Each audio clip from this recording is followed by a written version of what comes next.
Welcome. In this session in linear data analysis, we'll explore variables as column vectors. Let's begin with one observation from a data set. This is from a Statistics Canada website, and one part of one observation was the numbers 33.15, 135.28, etc. And a question is, are these observations a row or are they a column?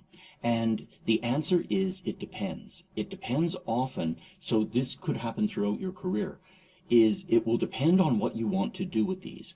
For example, if we want to treat these as member of a vector space, then we would be able to, for example, add two of these vectors.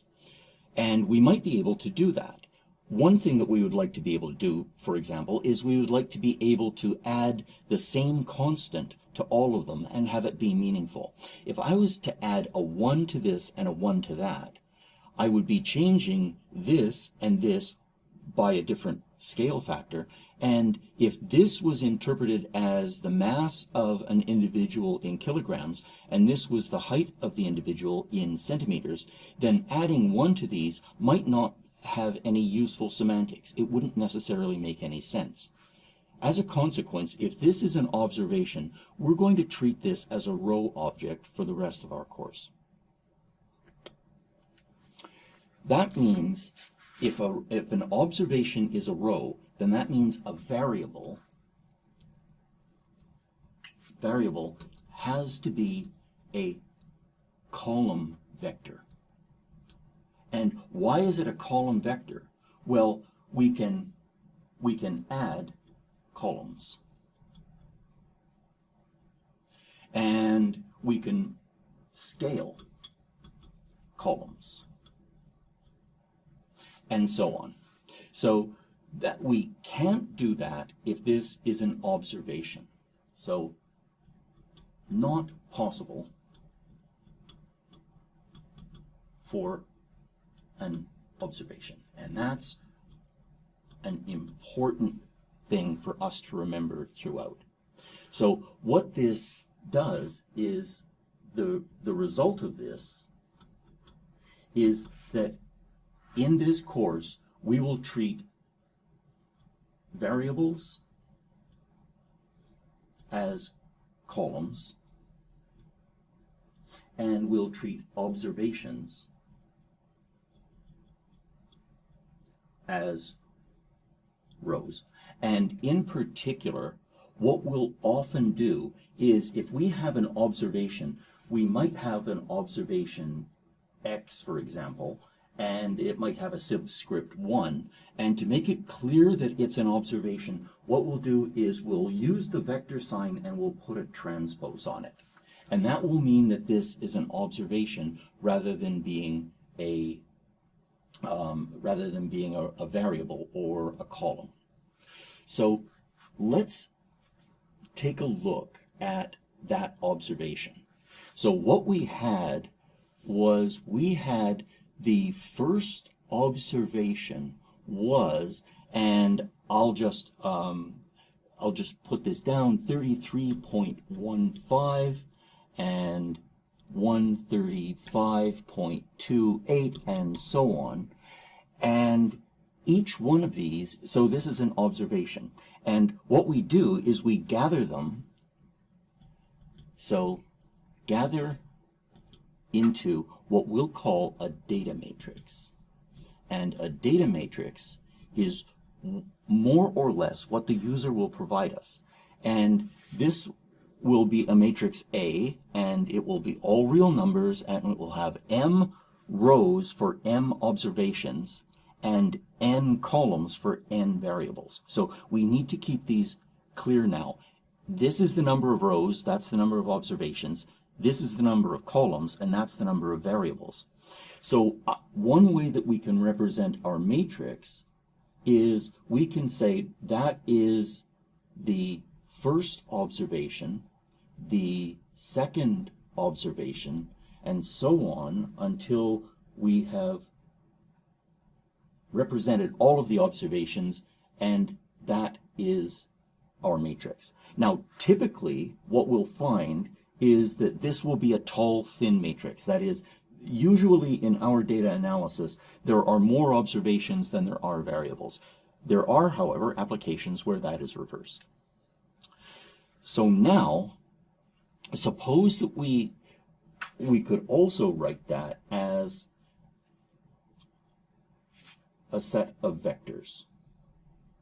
And important to note is that now there will be n of these, and these will be real vectors. These will be real vectors in the sense that they're real numbers, and they'll be actual vectors in the sense that that each column is a member of a vector space. And now what we want to do is we want to be able to operate on this. So what can we do? Well, let's see, we have a little conundrum. So let's note this conundrum.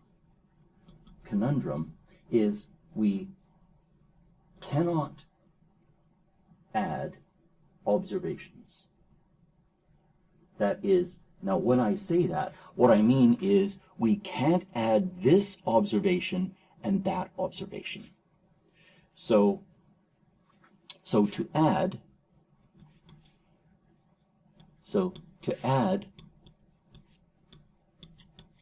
we need to, let's say, convert